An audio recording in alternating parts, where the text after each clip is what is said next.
വായുവും വെള്ളവും മലിനപ്പെട്ട എറണാകുളം തൃപ്പൂണിത്തുറയിലെ അയ്യൻകുഴിയിലെ ജനങ്ങൾ ആവശ്യപ്പെടുന്നത് പ്രദേശത്തു നിന്നുള്ള ശാശ്വത മോചനമാണ്.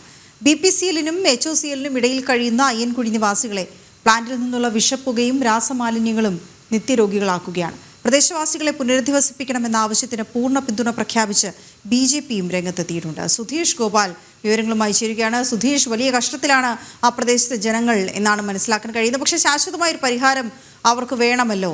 എന്താണ് അവരുടെ ആവശ്യം? പ്രധാനപ്പെട്ട ആവശ്യങ്ങളായി അവർ മുന്നോട്ട് വയ്ക്കുന്നത് എന്തൊക്കെയാണ്? പിന്തുണ നൽകുന്നവർക്ക് ഏത് തരത്തിൽ അവരുടെ കാര്യങ്ങളിൽ ഇടപെടാൻ കഴിയുമെന്ന് വ്യക്തമാക്കിയിട്ടുണ്ട്. വിശദമായ വിവരങ്ങൾ എന്തൊക്കെയാണ്?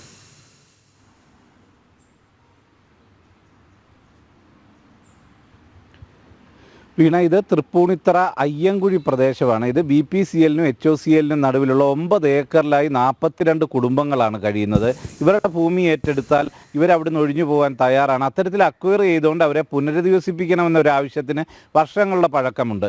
എന്നാൽ BPCLും HOCLും പറയുന്നത് അങ്ങനെ ഒരു ഏറ്റെടുക്കലിനുള്ള സാമ്പത്തിക സ്ഥിതി നിലവിൽ സ്ഥാപനങ്ങൾക്കില്ല. അതുമല്ല, അവിടെ സുരക്ഷിതമാണ്, ഇത്തരം മലിനീകരണ പ്രശ്നങ്ങളില്ല എന്നാണ് പറഞ്ഞുകൊണ്ടിരിക്കുന്നത്. ഇത് നിരവധി തവണ ജില്ലാ കളക്ടർ അധ്യക്ഷതയിലും എല്ലാം യോഗം ചേരുകയൊക്കെ ചെയ്തതാണ്. എന്നാൽ കഴിഞ്ഞ മാസം 28-ാം തീയതി ഈ ഒരു വെള്ളപ്പൊടി പടരുകയും അത് അന്തരീക്ഷത്തിൽ വ്യാപിക്കുന്ന ഒരു സാഹചര്യമായിരുന്നു. വീടിൻ്റെ മുറ്റത്തും എല്ലാം തന്നെ വീഴുന്നു, കിണറുകളിൽ ഇത് ലയിക്കുന്നു. അത്തരമൊരു സാഹചര്യം ഉണ്ടായപ്പോൾ ഇത് BPCLാണ് എന്ന് പറഞ്ഞ് ഈ നാട്ടുകാർ അതിനു മുന്നിൽ സമരം ചെയ്തു. എന്നാൽ BPCLിലെ ഒരു ഉദ്യോഗസ്ഥർ പോലും തിരിഞ്ഞു നോക്കിയില്ല, പഞ്ചായത്തിലെ ഒരു ജനപ്രതിനിധികളും തിരിഞ്ഞു നോക്കിയില്ല. അന്ന് BJP ആണ് ഇവർക്ക് പിന്തുണയുമായി എത്തിയത്. അതിനുശേഷം CAയുടെ നേതൃത്വത്തിൽ ഒരു ചർച്ച നടക്കുകയും ഏറ്റവും പ്രധാനമായി അവരെ നേരിട്ട പ്രശ്നം വല്ലാത്ത ശരീരമാകെ ചൊറിഞ്ഞു തടിക്കുന്ന സാഹചര്യം, അതോടൊപ്പം ശ്വാസം മുട്ടലും അനുഭവപ്പെട്ടിരുന്നു. ഇതിലെല്ലാം കുടിവെള്ളത്തിലാകെ ഈ പൊടി വീണതോടെ അവർക്ക് കുടിക്കാൻ പോലും വെള്ളമില്ലാത്ത ഒരു സാഹചര്യം വന്നു. അപ്പോൾ അടിയന്തരമായി തന്നെ കുടിവെള്ളം എത്തിക്കാൻ CA ഉറപ്പ് കൊടുത്തു.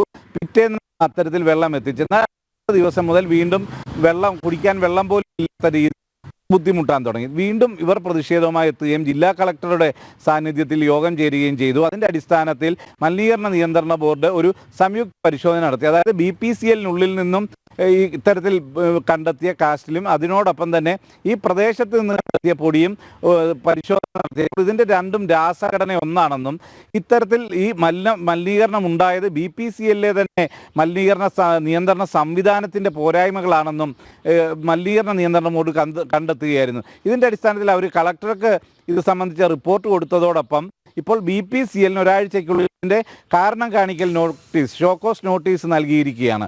അതിൻ്റെ അടിസ്ഥാനത്തിൽ തുടർ നടപടി എന്ത് സ്വീകരിക്കണമെന്നത് ചോദിച്ച് മേലുദ്യോഗസ്ഥരോടും മലിനീകരണ നിയന്ത്രണ ബോർഡ് അത് സംബന്ധിച്ച റിപ്പോർട്ട് നൽകുന്ന ഒരു സാഹചര്യമാണ് നിലനിൽക്കുന്നത്. ഈ ഒരു ഘട്ടത്തിൽ തന്നെയാണ് BPCLൻ്റെയും HOCLൻ്റെയും എല്ലാം വാദങ്ങൾ പൊള്ളയാണ് എന്ന് വ്യക്തമാകുന്നത്. ഈ ഒരു ഘട്ടത്തിൽ BJP ഇവർക്ക് പൂർണ്ണ പിന്തുണയുമായി എത്തുകയാണ്. അത് കേന്ദ്ര സർക്കാരിൻ്റെ അടക്കം ശ്രദ്ധയിൽ ഈ കാര്യങ്ങൾ പെടുത്തിക്കൊണ്ട് ഇവർക്കൊരു ശാശ്വത പരിഹാരം ഈ വിഷയങ്ങൾക്കെല്ലാം ലഭ്യമാക്കാനുള്ള ശ്രമമാണ് BJP മുന്നോട്ട് വെക്കുന്നത്.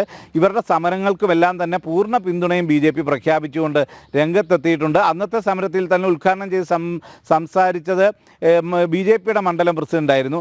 ആ രീതിയിൽ ഇവരുടെ കേൾക്കാൻ, ഇവരുടെ പ്രശ്നങ്ങൾ തിരിച്ചറിയാൻ BJP രംഗത്തെത്തി എന്നത് ഇവർക്കും വലിയ ആശ്വാസമാകുന്ന ഒരു സാഹചര്യം കൂടി നിലനിൽക്കുന്നുണ്ട്. ഇതിലെ ഏറ്റവും വലിയ പ്രശ്നം ഇവിടുത്തെ 50%-ലധികം ആൾക്കാർക്കും ഈ ശ്വാസകോശം ചുരുങ്ങുന്ന രോഗമുണ്ടെന്നാണ് വൈദ്യ പരിശോധനയിൽ വ്യക്തമായിരിക്കുന്നത്. ചിലർ ക്യാൻസർ രോഗബാധിതരായി. ഈ വെള്ളത്തിൽ വലിയ രീതിയിൽ മാലിന്യമുണ്ടെന്നും നേരത്തെ പരിശോധനയിൽ കണ്ടെത്തി. ഇപ്പോൾ അന്തരീക്ഷ മലിനീകരണവും ശബ്ദ മലിനീകരണവും സ്ഥിരീകരിക്കുന്ന ഒരു സാഹചര്യമാണ്. എന്നിട്ട് പോലും അവരെ അവിടെ നിന്നും ഒഴിപ്പിക്കാനുള്ള നടപടിയുമായി മുന്നോട്ട് പോകുന്നില്ല. സംസ്ഥാന സർക്കാരിനോട് തന്നെ നേരത്തെ കോടതി ഈ ആവശ്യം നിർദ്ദേശിച്ചതാണെന്നാൽ സംസ്ഥാന സർക്കാരും ഇത് കേട്ടില്ലെന്ന് നടിക്കും. ഇപ്പോൾ ജില്ലാ കളക്ടർ കൂടി ഇതിൽ എത്ര ഉചിതമായ തീരുമാനം എടുക്കും എന്നതാണ് നോക്കിക്കാണേണ്ടത്.